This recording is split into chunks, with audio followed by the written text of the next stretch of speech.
Hello. Thought I'd do something different today.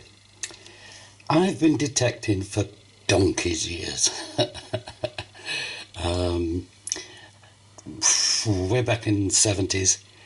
Had a break and then came back for the past, 6 or 7 years. And then got onto the seals and I got lost in the seals. 5,500 on the database. But I found these are some of my favourite finds. I've got boxfuls, but have a look at these and I'll explain why they're my favourite. I was thinking, what on earth is this? And then I suddenly realised it's the head of a bird with a long beak, look, and an eye there. Almost like those masks that they wore in medieval times. And this, one of my favourites. Look at that, eh? Somebody must have been heartbroken when they lost that. That is a motorbike, it's lead. Motorbike and a half. Wowee. It's got to be more than a toy, is that? I think it's a model. But whoa, eh? You never lose the thrill of finding stuff and thinking, yes. And then, I love this. It's Father Christmas. I went out detecting every day's Christmas. I could keep saying, it's out there, go get it. But, yeah, I love it. Merry Christmas!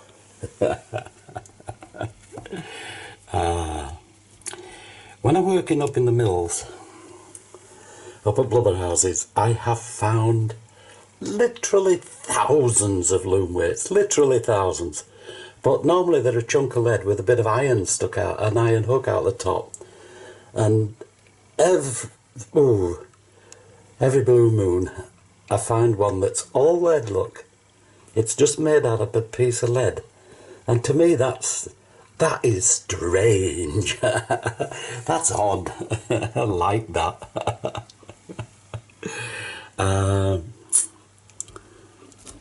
Over here. This is from the Low Mill. It's an ink well top of an ink well made of lead. Not an ostrich or an emu. It's a bustard. It's the old English turkey, the equivalent of the turkey. They went extinct, but I believe they brought them back onto Exmoor or Dartmoor, and they're thriving again. But an old bustard, big as a turkey, huge things they were, but they got hunted to extinction. Never learn.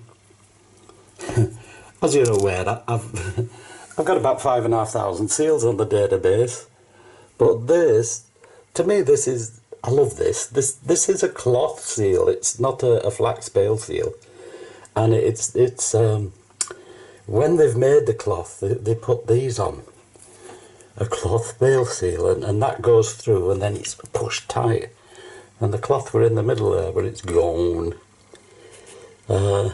So when I find one of these, I go, yay, it's something different. This is one for Stuart. Cloth bale seal.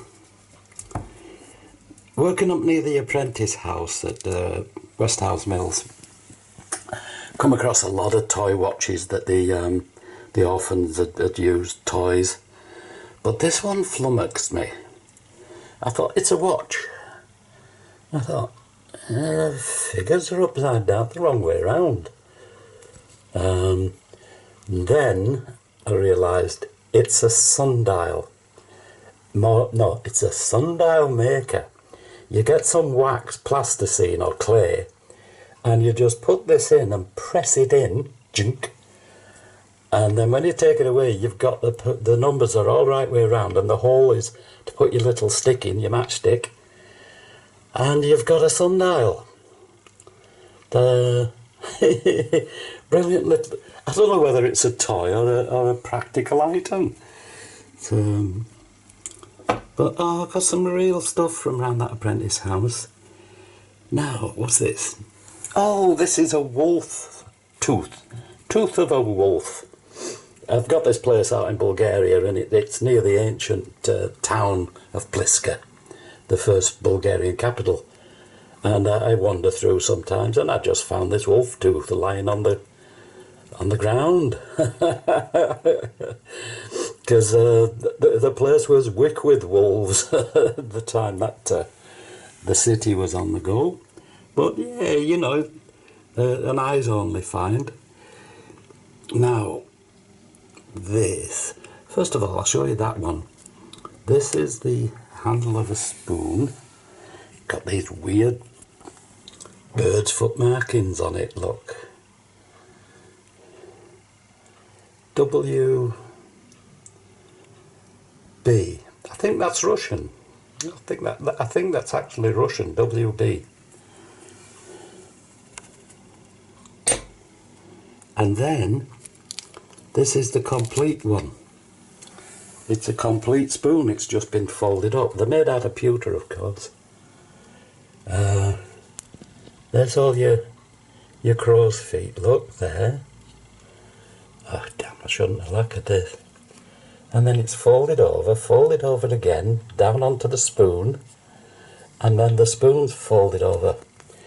I really ought to try and get this apart into one thing, but oh, I'm a bit wary of it. Bit wary. But they're the stuff you get, really weird. Now, talking of spoons, a christening spoon, silver, and it's all engraved, look. Broke in half. I didn't break it, I found it in two pieces. When I got it out, and I thought, oh, I broke it, but I didn't. See, that part and that part are different colours. It's been broke by the plough, and this one's discoloured, that one hasn't. So, yeah, it wasn't my fault. And they get very brittle, the silver, sometimes in the ground. And on that side, look, we got the wind. North wind blowing down. Really weird, eh? But a christening spoon came from near a Methodist chapel. Right, where am I going now? Oh, I'll go over here. Look, love these, used to use these as a kid. It's a cricket game. You roll this, look, like that, yeah, and whatever it stops on, it says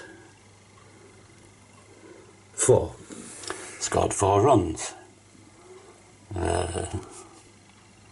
3, 2, 6. How's that? I'm out.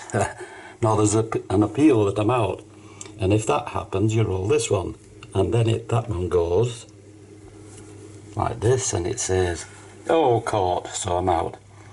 No ball, so I'm not out. Bowled. Stumped, not out. LBW, leg before wicket. Oh, every kid, well, every adult had those, used to spend hours playing with this. And then there's these. You spin them, and it's like little spinning tops. And it's put and take. Whatever it comes up on, you put in that many. Put 2. Not sure what this is. And then you'd spin it. Whatever it said, you did it. If put 2, you put 2 pennies in the kitty. If it says take 4, you take 4 out. Now, oh, I love this. I put this onto YouTube, and some kind gentleman actually told me what it was, because I knew it were a clip, but what? Never seen anything like it. And what it's for If you've got braces that fasten onto buttons and your trousers don't have any buttons, you clip this onto your trousers and it's a portable button, so your braces can click on it.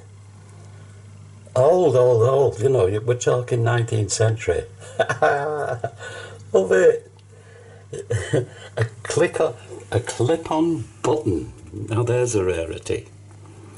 Oh, here's a rarity. We're working in the pastures. I found dozens and dozens of their barrel taps. Normally they're much bigger than this for beer barrels. This is a wine barrel. What you do is you get your barrel, you take your plug out, or you push the plug out, and you hit that bit on the end, bang bang with a hammer, push it into the barrel. So that's a wine barrel or a spirit barrel. That is one beautiful bit of gear. That. A wine keg tap. Sometimes they don't have the keys, that bit there, the tap bit, because stop the workers just getting beer when they wanted, that came out. So there's a lot of these taps hanging around. But oh, you're a little beauty, absolute fabulous. Bronze, of course, little bronzy. There we go. Now, how are we doing? Oh, right, here. It's a clay marble. It came from the apprentice house. It just come out of a hole I was digging with a detector. But in these poor orphans up there, that would have been a prized possession. Look, a clay marble. Some fabulous stuff I got from up there, lead pencils and slates, styluses, all sorts of stuff. Gold! Right, okay, I've had dozens of gold coins, you know that. But no old ones, because I've worked pastures, 18th, 19th century pastures. And all the coins would be, I think the oldest gold I got was George IV.